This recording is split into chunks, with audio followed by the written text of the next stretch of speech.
நீங்க முருகனை கும்பிட ஆரம்பிச்ச பிறகு இந்த ஒரு தப்பை மட்டும் பண்ணிடாதீங்க.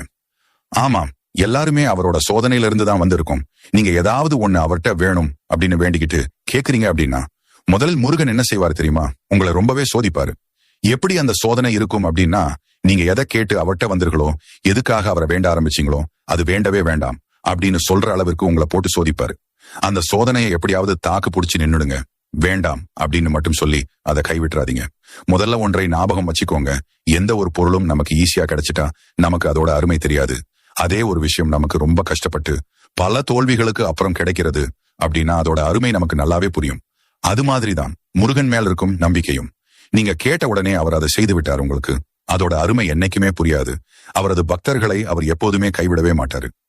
முருகன் பக்தன் அப்படின்னா சும்மா இல்லை. வாழ்க்கை அப்படி ஒன்றும் எளிது இல்லை. அதுல கஷ்டம், நஷ்டம், துன்பம், இன்பம், துயரம் இப்படியெல்லாம் கலந்துதான் இருக்கும் என்றைக்குமே. இதை நாம் தான்